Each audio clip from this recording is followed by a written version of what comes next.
S, ಅಲ್ಲಿ ಬೇಳೂರು ಗೋಪಾಲಕೃಷ್ಣ ಅವ್ರು ಸಿಗ್ತಾರೆ. ಮೋಸ್ಟ್ಲಿ ವಿಧಾನಸೌಧ ಅಂತ ಅನ್ಸುತ್ತೆ. ವಿಧಾನಸೌಧದಿಂದ ಹೊರಗಡೆ ಹೋಗುವಾಗ ಬೇಳೂರು ಗೋಪಾಲಕೃಷ್ಣ ಅವರು ಮಾತುಕತೆಗೆ ಸಿಕ್ಕಾಗ, ಯಾಕಂದ್ರೆ ಎಲ್ಲರಿಗೂ confusion, not only Beluru Gopalakrishna, ಇಡೀ ರಾಜ್ಯದ ಜನರಿಗೆ ಒಂದು ಕನ್ಫ್ಯೂಷನ್ ಕ್ರಿಯೇಟ್ ಆಗಿದೆ. ನಿಜಕ್ಕೂ ಕೂಡ ಇವರಿಬ್ಬರ ಮಧ್ಯೆ ಏನು ಕ್ಲೋಸ್ ಡೋರ್ ಮೀಟಿಂಗ್ ಅಲ್ಲಿ 5 ಜನರ ನಡುವೆ ನಡೆದಿರುವ ಆ ವ್ಯಾಪಾರ ಏನು ಅನ್ನೋ ವಿಚಾರಕ್ಕೆ ಸಂಬಂಧಪಟ್ಟಂತೆ ಪ್ರತಿಯೊಬ್ಬರಿಗೂ ಕೂಡ ಒಂದು ಅನುಮಾನ ಇದೆ.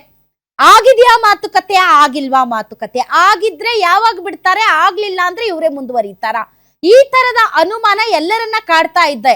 ಯಾಕೆ ಅಂತಂದ್ರೆ ಶಾಸಕರಾದಂತ ಬೇಳೂರು ಗೋಪಾಲಕೃಷ್ಣ ಅವರು ಕೂಡ ನನ್ನ ಶಾಸಕಾಂಗ ಪಕ್ಷದ ನಾಯಕ ಸಿದ್ದರಾಮಯ್ಯ ಅಂತ ಆಯ್ಕೆ ಮಾಡಿದ್ದಾರೆ ಈ ಹಿಂದೆ 2.5 ವರ್ಷದಿಂದ.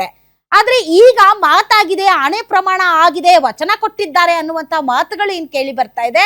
ಆ ಕನ್ಫ್ಯೂಷನ್ ಅಲ್ಲಿ ಅವರು ಕೇಳಿರ್ತಾರೆ ಅಲ್ಲಿ ಮುಖ್ಯಮಂತ್ರಿಗಳು ಸಿಕ್ಕಾಗ, ಏನಣ್ಣ ಇದು, ಏನ್ ಮಾತು ಕೊಟ್ಟಿದ್ರಾ, ಹಾಗಾದ್ರೆ ಬದಲಾವಣೆ ಆಗುತ್ತಾ ಅಂತ ಏನೋ ಕೇಳಿರ್ತಾರೆ. ಅದಕ್ಕೆ ತುಂಬಾ ಇನ್ ಜನರಲ್ ಸ್ಟೇಟ್ಮೆಂಟ್ ಇದ್ದಂಗಿದೆ, ತುಂಬಾ ಪರ್ಟಿಕ್ಯುಲರ್ ಆಗಿದ್ದಂಗಿಲ್ಲ. ಇದು ತುಂಬಾ ಇನ್ ಜನರಲ್ ಆಗಿ ಅವರು ಲೋಕಾರೂಢಿಯಾಗಿ ಹೇಳಿದ್ದಾರೆ.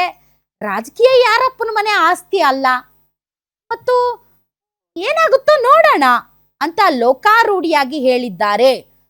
ರಾಜಕೀಯ ಯಾರಪ್ಪನ ಮನೆ ಆಸ್ತಿ ಅಲ್ಲ ಅನ್ನೋದು ತುಂಬಾ ತುಂಬಾ ಇಂಪಾರ್ಟೆಂಟ್. ಯಾಕೆ ಅಂತಂದ್ರೆ ರಾಜಕೀಯ ಯಾರ ಮನೆ ಸ್ವತ್ತು ಅಲ್ಲ ಅದು. ಸೊ ಹೀಗಾಗಿ ಯಾರು ಬೇಕಾದ್ರೂ ಈ ದೇಶದಲ್ಲಿ ಒಬ್ಬ ಚಾಯ್ವಾಲ ಒಬ್ಬ ಪ್ರಧಾನಿ ಆಗಬಹುದು ಅನ್ನೋದಾದ್ರೆ ಯಾರು ಬೇಕಾದ್ರೂ ಮುಖ್ಯಮಂತ್ರಿ ಆಗಬಹುದು. ನಿಮಗೆ ಶಾಸಕರ ಬೆಂಬಲ ಇರಬೇಕಷ್ಟೇ. ಹೀಗಾಗಿ ಯಾರಪ್ಪನ ಮನೆ ಆಸ್ತಿ ಅಲ್ಲ, ಏನಾಗುತ್ತೋ ನೋಡೋಣ ಅಂತ ಹೇಳೋದ್ರ ಮೂಲಕ ನನ್ನ ಕೈಯಲ್ಲಿ ಏನೂ ಇಲ್ಲ, ಹೈಕಮಾಂಡ್ ಏನ್ ಹೇಳುತ್ತೋ ಹಾಗೆ ಅಷ್ಟೇ. ಹೈಕಮಾಂಡ್ ನಾಳೆನೆ ಬೇಡ ಸಿದ್ದರಾಮಯ್ಯ ಜಿ, ತಾವು ಡಿ.ಕೆ. ಶಿವಕುಮಾರ್ ಅವ್ರಿಗೆ ಬಿಟ್ಕೊಡಿ ಅಂದ್ರೆ ಬಿಟ್ಕೊಡುವಂತ ಮನಸ್ಥಿತಿಯಲ್ಲಂತೂ ಇದ್ದಾರೆ ಸಿದ್ದರಾಮಯ್ಯನವರು ಅನ್ನೋದಂತೂ ಅವ್ರ ಮಾತಿನಿಂದ ಸ್ಪಷ್ಟವಾಗಿ ಗೊತ್ತಾಗುತ್ತೆ. ಅವರು ಪದೇ ಪದೇ ಕೊಡ್ತಾ ಇರುವಂತ ಹೇಳಿಕೆಗಳನ್ನ ಗಮನಿಸಿದ ಹೈಕಮಾಂಡ್ ಬಯಸಿದರೆ, ಹೈಕಮಾಂಡ್ ಹೇಳಿದರೆ, ಆ ಹೈಕಮಾಂಡ್ ಸೂಚನೆ ಕೊಟ್ಟರೆ ಡಿ.ಕೆ. ಶಿವಕುಮಾರ್ ಮುಖ್ಯಮಂತ್ರಿ ಆಗ್ತಾರೆ, ನಾನು ಮುಖ್ಯಮಂತ್ರಿ ಪದವಿಯನ್ನ ತ್ಯಾಗ ಮಾಡ್ತೀನಿ ಅನ್ನುವಂತಹ ಮೈಂಡ್ ಸೆಟ್ ಅಲ್ಲಿ ಅವರು ಇದ್ದಾರೆ. ಇವತ್ತು ಬೇಳೂರು ಗೋಪಾಲಕೃಷ್ಣ ಅವ್ರ ಜೊತೆ ಮಾತಾಡುವಾಗ್ಲೂ ಕೂಡ ಅದನ್ನೇ ಹೇಳಿದ್ದಾರೆ. ರಾಜಕೀಯ ಯಾರಪ್ಪನ ಮನೆ ಸೊತ್ತು ಅಲ್ಲ, ನಮ್ಮಪ್ಪನ ಮನೆ ಸೊತ್ತು ಅಲ್ಲ, ಹೀಗಾಗಿ ಏನಾಗುತ್ತೋ ನೋಡೋಣ, I am ready for everything ಅನ್ನೋ ತರದಲ್ಲಿ ಮಾತಾಡಿದ್ದಾರೆ. ಈ ಬಗ್ಗೆ ಹೆಚ್ಚಿನ ಡೀಟೇಲ್ಸ್ ಕೊಡೋದಕ್ಕೆ ನನ್ನ ಕಲೀಗ್ ದುರ್ಗೇಶ್ ಈಗ ನೇರ ಸಂಪರ್ಕಕ್ಕೆ ಬಂದಿದ್ದಾರೆ. ಎಸ್ ದುರ್ಗೇಶ್, ಈಗ ಹೆಂಗಾಗೋಗಿದೆ ಅಂತಂದ್ರೆ ಡಿ.ಸಿ.ಎಂ ಮತ್ತು ಸಿ.ಎಂ ಪ್ರತಿಯೊಂದು ಚಲನ ವಲನ, ಅವರ ಮುಖಲಕ್ಷಣ, ಮುಖಭಾವ, ಅವ್ರು ತಿನ್ನೋ ತಿಂಡಿ, ನಡೆಯೋ ಸ್ಟೈಲು, ಮಾತಾಡೋ ಮಾತು, ಎವ್ರಿಥಿಂಗ್ ಇಸ್ ಇಂಪಾರ್ಟೆಂಟ್. ಎಲ್ಲವನ್ನೂ ಕೂಡ ಸೂಕ್ಷ್ಮವಾಗಿ ಗಮನಿಸ್ತಾ ಇದ್ದೀವಿ. ಈ ಹಿನ್ನೆಲೆಯಲ್ಲಿ ಬ್ರೇಕ್ಫಾಸ್ಟ್ ಮೀಟಿಂಗ್ 2.0 ಆದ್ಮೇಲೆ ಅವ್ರ ಆಟಿಟ್ಯೂಡು, ಬಿಹೇವಿಯರು, ಸ್ಟೇಟ್ಮೆಂಟ್ ಅಲ್ಲಿ ಏನ್ ಬದಲಾವಣೆಯನ್ನ ತಾವು ಕಂಡಿಡ್ದಿದ್ದೀರಿ?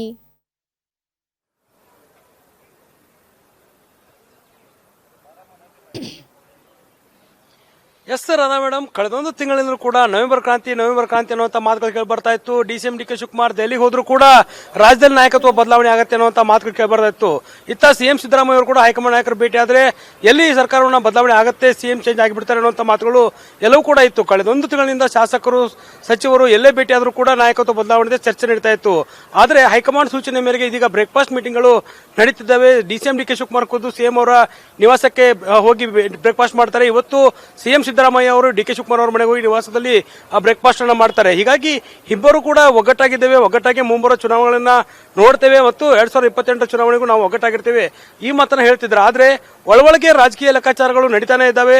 ಸಾಕಷ್ಟು ಸಿಎಂ ಸಿದ್ದರಾಮಯ್ಯ ಅವರಿಗೆ ಹೈಕಮಾಂಡ್ ಒತ್ತಡ ಇದೆ ಅನ್ನೋದು ಒಂದ್ ಕಡೆ, ಆದ್ರೆ ಡಿ.ಸಿ.ಎಂ ಡಿ.ಕೆ. ಶಿವಕುಮಾರ್ ಪಟ್ಟು ಬಿಡದೆ ಹಠಕ್ಕೆ ಬಿದ್ದಿದ್ದಾರೆ ಅನ್ನುವಂಥ ಮಾತುಗಳು ಇರುವಂತದ್ದು. ಹೀಗಾಗಿ ಡಿ.ಸಿ.ಎಂ ಡಿ.ಕೆ. ಶಿವಕುಮಾರ್ ಮತ್ತು ಸಿಎಂ ಸಿದ್ದರಾಮಯ್ಯ ಅವರ ನಡೆ ಮೇಲೆ ಸಾಕಷ್ಟು ಚರ್ಚೆಗಳಾಗ್ತಿದ್ದಾವೆ. ಇವತ್ತು ಸಿಎಂ ಸಿದ್ದರಾಮಯ್ಯ ಅವರು ಡಿ.ಕೆ. ಶಿವಕುಮಾರ್ ಅವರ ನಿವಾಸಕ್ಕೆ ಹೋಗಿ 50 ನಿಮಿಷಗಳ ಕಾಲ ಸಭೆಯನ್ನು ಮಾಡಿದ್ರು, ಒಂದಿಷ್ಟು ಬ್ರೇಕ್ಫಾಸ್ಟ್ ಅನ್ನು ಕೂಡ ಮಾಡಿದ್ರು. ಅದಾದ ಬಳಿಕ ನಿಗದಿಯಾಗಿದ್ದಂತಹ ಕಾರ್ಯಕ್ರಮಗಳನ್ನು ರದ್ದು ಮಾಡಿ ಕೇವಲ ಮದ್ದೂರು ಘಟನೆ ವಿಚಾರಕ್ಕೆ ಸಂಬಂಧಪಟ್ಟಂತೆ ಅದರಲ್ಲೂ ಕೂಡ ರಸ್ತೆ ಅಗಲೀಕರಣದ ವಿಚಾರಕ್ಕೆ ಸಂಬಂಧಪಟ್ಟ ಸಭೆ ನಡೆಸಿದ್ರು. ಆ ಸಭೆಯ ಬಳಿಕ ವಾಪಸ್ ಕಾವೇರಿ ನಿವಾಸಕ್ಕೆ ತೆರಳುತ್ತಿರುವಂತಹ ಸಂದರ್ಭದಲ್ಲಿ ಏನು ಬೇಳೂರು ಗೋಪಾಲಕೃಷ್ಣ ಅವರು ಏನೋ ಮಾತಾಡಿಸಿದಾಗ ಅವ್ರು ಹೇಳಿದ್ರಲ್ಲ ಮಾತು, ಅದಕ್ಕೇನ್ ವಿಶೇಷ ಅರ್ಥ ಇದೆಯೋ ಸುಮ್ನೆ ಇನ್ ಜನರಲ್ ಲೋಕಾರೂಢಿಯಾಗಿ ಹೇಳಿರೋ ಮಾತು ಅಂತ.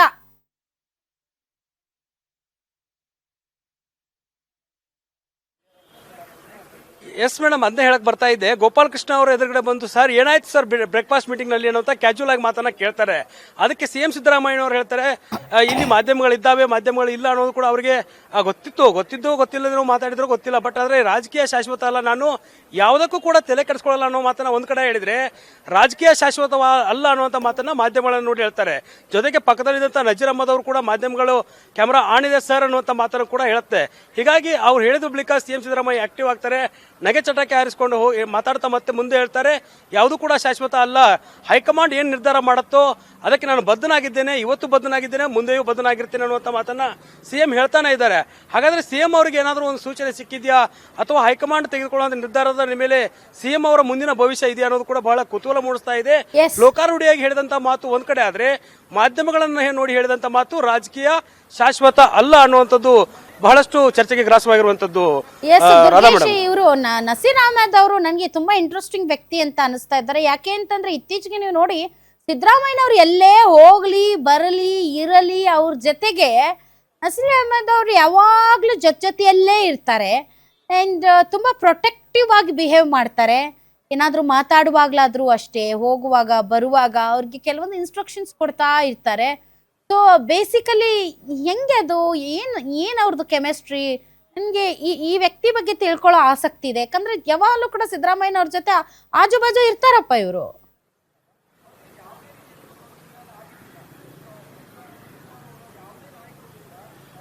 ಹೌದು ರಾಧಾ ಮೇಡಮ್, ಅವರು ರಾಜಕೀಯ ಕಾರ್ಯದರ್ಶಿ ಆಗಿರೋದ್ರಿಂದ ಎಲ್ಲ ಕಾರ್ಯಕ್ರಮಗಳು ಮತ್ತು ಸಿಎಂ ಸಿದ್ದರಾಮಯ್ಯ ಅವರಿಗೆ ಏನೆಲ್ಲ ಆಗ್ತಿದೆ ಅನ್ನುವಂಥ ಮಾಹಿತಿಯನ್ನ ನಜೀರ್ ಅಹಮದ್ ಅವರು ಸೂಕ್ಷ್ಮವಾಗಿ ನೀಡ್ತಾನೆ ಇರ್ತಾರೆ. ಜೊತೆಗೆ DCM DK ಶಿವಕುಮಾರ್ ಅವರ ನಿವಾಸಕ್ಕೆ ಯಾರೆಲ್ಲ ಬಂದು ಹೋದ್ರು ಅನ್ನೋದು ಒಂದ್ ಕಡೆ ಆದ್ರೆ, ಸಿಎಂ ಸಿದ್ದರಾಮಯ್ಯ ನಿವಾಸಕ್ಕೆ ಯಾರೆಲ್ಲ ಬರ್ತಿದ್ದಾರೆ, ಯಾವ್ಯಾವ ಮಾಹಿತಿಯನ್ನ ಸಂಗ್ರಹ ಮಾಡ್ತಾರೆ ಅನ್ನೋದು ಒಂದ್ ಕಡೆ ಚರ್ಚೆ ಆಗ್ತಾ ಇರುತ್ತೆ. ಅದ್ರ ಬಗ್ಗೆ ಕೂಡ ರಾಜಕೀಯ ಕಾರ್ಯದರ್ಶಿಯಾಗಿ ಎಲ್ಲ ಮಾಹಿತಿಗಳನ್ನ ಕೊಡುವಂತ ಕೆಲಸವನ್ನ ನಜೀರ್ ಅಹಮದ್ ಅವರು ಮಾಡ್ತಾರೆ. ಇತ್ತ ಬೇಳೂರು ಗೋಪಾಲಕೃಷ್ಣ ಅವರು ಕೂಡ DCM ಮತ್ತು ಸಿಎಂ ನಿವಾಸದಲ್ಲಿ ಬಂದಿದ್ರು. ಜೊತೆಗೆ ಬ್ರೇಕ್ಫಾಸ್ಟ್ ಮೀಟಿಂಗ್ ಆಗುವಂತ ಸಂದರ್ಭದಲ್ಲಿ ಹೊರಗೆ ಇದ್ರು. ಅದಾದ ಬಳಿಕ ಸಚಿವ ಸಂಪುಟದ ವಿಚಾರಕ್ಕೆ ಸಂಬಂಧಪಟ್ಟಂತೆ ಮತ್ತು ಕ್ಷೇತ್ರದ ವಿಚಾರಕ್ಕೆ ಸಂಬಂಧಪಟ್ಟಂತೆ ಚರ್ಚೆ ಮಾಡೋದಕ್ಕೆ ಬಂದಿದ್ರು. ಕ್ಯಾಜುವಲ್ ಆಗಿ ವಿಧಾನಸೌಧದಿಂದ ಹೊರಡಬೇಕಾದ್ರೆ ಎದುರಾದಂತ ಬೇಳೂರು ಗೋಪಾಲಕೃಷ್ಣ ಅವರು ಸಿಎಂ ಸಿದ್ದರಾಮಯ್ಯ ಅವರನ್ನು ಕೇಳ್ತಾರೆ, ಸರ್ ಬ್ರೇಕ್ಫಾಸ್ಟ್ ಮೀಟಿಂಗ್ ನಲ್ಲಿ ಏನೆಲ್ಲ ಆಯ್ತು ಅಂತ. ಇಂತಹ ಸಂದರ್ಭದಲ್ಲಿ ಅವರು ಕ್ಯಾಜುವಲ್ ಆಗಿ ಬಂದ ಏನಾಗತ್ತೆ ಏನೂ ಆಗಲ್ಲ ಅನ್ನುವಂಥ ನಿಟ್ಟಿನಲ್ಲಿ ಯಾವುದಕ್ಕೂ ಕೂಡ ನಾನು ಹೆದರಲ್ಲ, ಯಾವುದಕ್ಕೂ ಕೂಡ ತಲೆ ಕೆಡಿಸ್ಕೊಂಡವನಲ್ಲ, ರಾಜಕೀಯ ಏನ್ ನಮ್ಮ ಅಪ್ಪನ ಮನೆ ಆಸ್ತಿ ಅಲ್ಲ ಅನ್ನುವಂಥ ಮಾತನ್ನ ಸಿಎಂ ಸಿದ್ದರಾಮಯ್ಯ ಅವರು ಹೇಳ್ತಾರೆ. ಅದಾದ ಬಳಿಕ ನಜೀರ್ ಅಹಮದ್ ಅವರು ಸರ್ ಮಾಧ್ಯಮಗಳ ಕ್ಯಾಮೆರಾ ಇದೆ ಅನ್ನುವಂತ ಒಂದು ಸನ್ನೆಯನ್ನ ಮಾಡ್ತಾರೆ. ಸನ್ನೆ ಮಾಡಿದ ತಕ್ಷಣ ರಾಜಕೀಯ ಶಾಶ್ವತ ಅಲ್ಲ ಅನ್ನುವಂಥ ಮಾತನ್ನ ಹೇಳಿ ಸಿಎಂ ಸಿದ್ದರಾಮಯ್ಯ ಅವರು ಮುಂದೆ ಬರ್ತಾರೆ. ಅದಾದ ಬಳಿಕ ನಗೆ ಚಟಕ್ಕೆ ಹಾರಿಸಿಕೊಂಡು ಸಿಎಂ ಸಿದ್ದರಾಮಯ್ಯ, ಬೇಳೂರು ಗೋಪಾಲಕೃಷ್ಣ, ಏನು ಕದಲೂರು ಉದಯ್, DCM DK ಶಿವಕುಮಾರ್ ಅವರ ಆಪ್ತರಾಗಿರುವಂತಹ ಕದಲೂರು ಉದಯ್ ಅವರು ಕೂಡ ಸಿಎಂ ಸಿದ್ದರಾಮಯ್ಯ ಅವರನ್ನ ಕಾರೆತ್ತಿಸಿ ಮನೆಗೆ ಕಳಿಸುವಂತ ಕೆಲಸವನ್ನು ಮಾಡ್ತಾರೆ. ಇದಾದ ಬಳಿಕ ಬೇಳೂರು ಗೋಪಾಲಕೃಷ್ಣ ಅವರು ಮಾಧ್ಯಮಗಳಿಗೆ ಹೇಳಿಕೆ ಕೊಡೋದಕ್ಕೂ ಕೂಡ ಹಿಂದೇಟಾಗ್ತಾರೆ. ಹೀಗಾಗಿ ಕ್ಯಾಜುವಲ್ ಆಗಿ ಬಂದಂತ ಮಾತು ಒಂದ್ ಕಡೆ ಎಲ್ಲೋ ಬದಲಾವಣೆಯ ಸೂಚನೆ ಸಿಗ್ತಾ ಇದೆ ಅನ್ನೋದು ಕೂಡ ಚರ್ಚೆ ಆಗ್ತಿರುವಂತದ್ದು. ಇತ್ತ ನಜೀರ್ ಅಹಮದ್ ಅವರ ಸೂಚನೆ, ಬೇಳೂರು ಗೋಪಾಲಕೃಷ್ಣ ಅವರ ರಿಯಾಕ್ಷನ್ ಕೊಡೋದಕ್ಕೆ ಹಿಂದೇಟಾಕಿರುವಂತದ್ದು. ಸಿಎಂ ಸಿದ್ದರಾಮಯ್ಯ ಅವರು ಏನು ಲೋಕಾರೂಢಿಯಾಗಿ ಹೇಳುವಂತ ಮಾತು, ಆಕಸ್ಮಿಕವಾಗಿ ಬಂದಂತ ಮಾತು, ಅದು ಎಷ್ಟು ಮಟ್ಟಿಗೆ ನಿಜ ಆಗತ್ತೆ ಅನ್ನೋದು ಕೂಡ ಕುತೂಹಲ ಮೂಡಿಸ್ತಾ ಇದೆ Radha madam. Okay, thank you very much Durgesh, ನಿಮ್ಮ ಎಲ್ಲ ಮಾಹಿತಿಗಾಗಿ.